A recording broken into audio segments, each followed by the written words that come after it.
Okay, so we've got breaking news out of LA that LeBron James and the Lakers have decided to sign Dion Waiters for the remainder of the season. Now, after working out Waiters and J.R. Smith this week, the Lakers decided they were going to roll the dice and give Waiters Island a chance to be that scoring punch coming off the bench. So on this journey, I'm going to break down the role that Dion Waiters will play with this Lakers squad, as well as why and potentially how Dion Waiters could backfire. But also, we're going to be looking at the marquee matchups that the Lakers have this weekend as they take on the Bucks tonight, as well as taking on the LA Clippers on Sunday. Let's get into it. Let's get ready to rumble!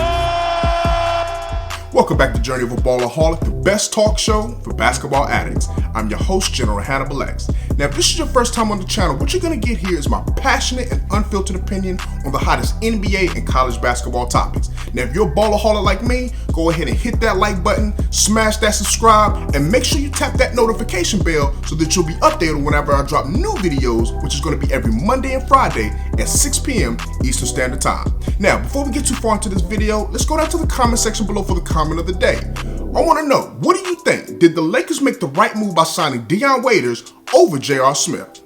Okay, so first off, let's look at the role that Dion Waiters is going to play with this Lakers squad. Now, obviously, as we know, he's going to come off the bench, giving them that scoring punch. Now, you got to keep in mind, Dion Waiters, and one of the reasons why I think that they chose Waiters over J.R. Smith is that at this point in their career, Dion Waiters is better at creating a shot for himself. Like, J.R. Smith is the better shooter, pure shooter. But Waiters is that guy. You give him the ball, he doesn't need LeBron, he doesn't need Rondo, he doesn't need anybody to create a shot for him.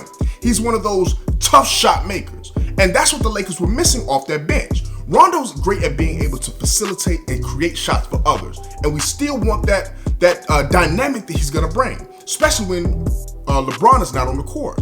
But sometimes at the end of shot clocks, at the end of certain situations, you need a guy to just say, here, go get the bucket. Put the ball in the basket. That's what Waiters can do. So I love this addition from the aspect of getting a guy that's going to be able to not only create his own shot, but that's going to drive to the basket a lot. Keep in mind, last year, 25% of Dion Waiters' attempts were on driving to the basket. That's a very high percentage. Like, other than LeBron James, there's not many guys who drive to the basket for this Lakers team. A lot of their shots are created by LeBron and or Rondo. The Lakers actually rank dead last in the NBA on drive attempts to the basket. Kyle Kuzma is at about 22% of his shots are coming from drives. So we needed somebody, particularly a guard, to be able to break the defense down from the perimeter to be able to get into the basket. And that's where Dion Waiters comes in. Now, he's not going to be able to do that all the time, as we know. Dion Waiters is going to have to be able to play off of Rondo, right? Be able to play off of LeBron. He can't just be out there on Waiters Island all the time trying to create his own shot. That's not winning basketball. Here's the good part though. Dion Waiters last season, where he had his full season, was shooting 39% from three. 39% is very efficient from D, and he did that on wide open shots. So that's 39% on wide open threes.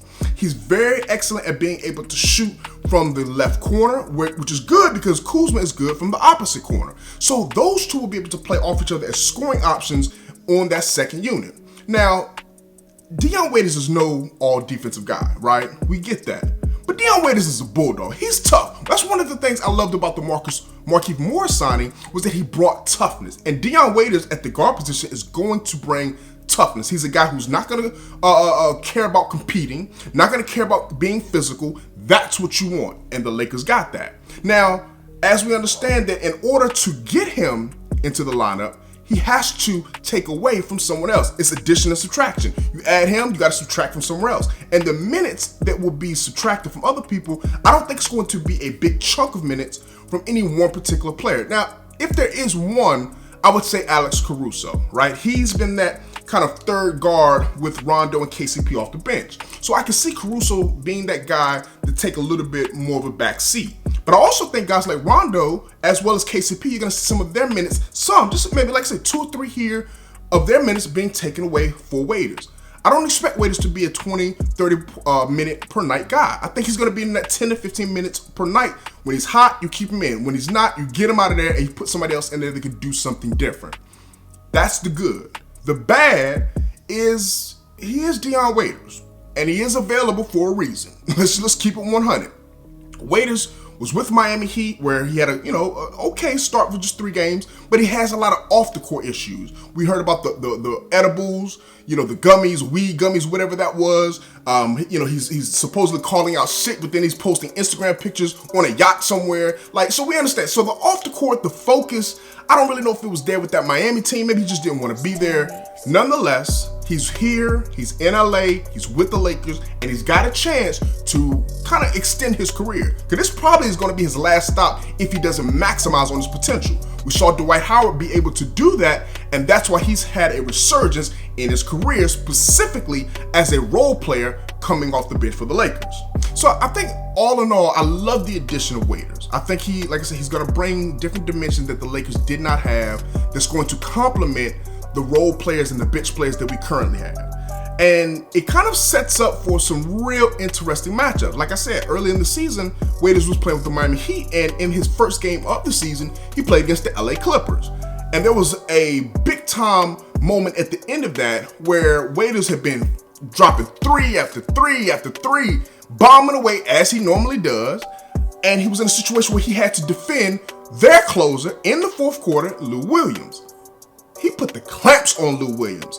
On ball D, swatted him not once, stayed with him, swatted him a second time, and in good Dion Waiters fashion, came down on the other end of the court, stop, pop, drop the 3, nothing but net. That's what you want from Waiters. You're going to get him in bursts. You want him in bursts. And I think the Lakers will be able to get that. So let's transition to what's coming up next. Because Waiters is going to be key, but for tonight, he's not going to be there. The Lakers have a marquee matchup tonight against the Milwaukee Bucks. They're sitting there with the best record. They've got the reigning MVP, and they've been absolutely steamrolling teams. Steamrolling. Like Giannis is playing on a whole nother level. On a PER, I think he's got the highest PER in NBA history. He's playing on like a Shaquille O'Neal type level, giving you like 30 points, 13 rebounds, almost 6 assists, a block a game, a steal a game. Like just doing it all, doing everything. But I think that's going to come back to hurt them when they play the Lakers. See, in that first game, the Bucks played the Lakers. You got to remember, the Lakers they stayed in it for the most part. They were in it. Anthony Davis was going back and forth, matching what Giannis was giving. What he wasn't able to do was match the career high night that Giannis had from behind the arc, shooting the 3-ball. Giannis hit 5 threes. I tell anybody, if you want it, you have to give up something. In basketball, it's about giving up something, right? You can't take everything away. And they gave Giannis the outside shot, and he made a career high 5 threes. If he is gonna make 5 threes, you just gotta tip your hat, go to the other side of the court, and get ready for the next game, right? So that's what happened. I don't see Giannis making 5 threes tonight. I see him and Anthony Davis canceling each other out, but I don't see an answer that the Milwaukee Bucks are gonna have for a motivated and a healthy LeBron James tonight. I love Chris Middleton. He's having a career high season.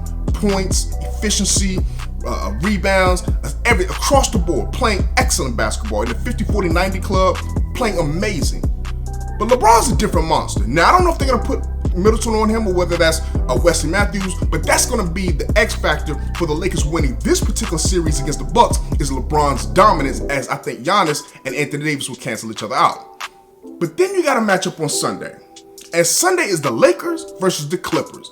This is the game everyone wants to see. The Battle of Staples Center, the LA Hallway Series, it's going down Sunday, primetime. And listen, the Clippers just beat the brakes off the Houston Rockets last night. So they're going to be healthy. They're rested. They got their Marcus Morris. The Lakers are not going to have their Morris brother, the Markieff Morris. I don't know if Dion Waiters will be available for that particular game, but basically every team's going to be healthy. Every team's going to have their full staff for the most part. And this is what we want to see. Now, as I said, LeBron's going to be the X factor in the Laker-Milwaukee game. But I think LeBron and Kawhi are going to cancel each other out in that particular matchup on Sunday, and I think this is going to be the Anthony Davis game. He has to dominate that series. Both of the first 2 games, it was 85-85 at the end of game 1, 86-86 at the end of game 2. So going into the fourth quarter, and both of those games were tied. But they were able to close, the Lakers were unable to close. If the Lakers are going to win this game, which I predict they will, is going to be Anthony Davis in that fourth quarter, in that pick and roll action with LeBron, and or on that box or mid post and putting work, whether it's Harrell, whether it is Marcus Morris, whether it's Patrick Patterson, whether it's JaMychal Green. I don't care who's on them. None of them are superior defenders. None of them should be able to contest him at the basket, be able to contest his jump shot with the high arc that he has. He should be able to put in work. I'm expecting a big game from Anthony Davis. He should be in that 30, 35, maybe even 40-point range. That's the type of night that he's going to have to put up for the Lakers to win. Listen, if you're a basketball fan, this weekend right here is absolutely basketball euphoria. First of all, I'm a Laker fan. There's no question about that, right? So the Laker-Buck game tonight, the Laker-Clipper game on Sunday, but I'm also a Duke fan. So for the college basketball players or fans out there, this Duke Carolina on Saturday, like, you couldn't ask for anything better than this. But listen, if you love Laker basketball like I do, click this playlist right here. You're going to love some of the content that I've got in there. I also got another video that you'll definitely love. Check this out. If you haven't subscribed, please hit that subscribe button now. I thank you for taking a look at this video. Until next time, peace.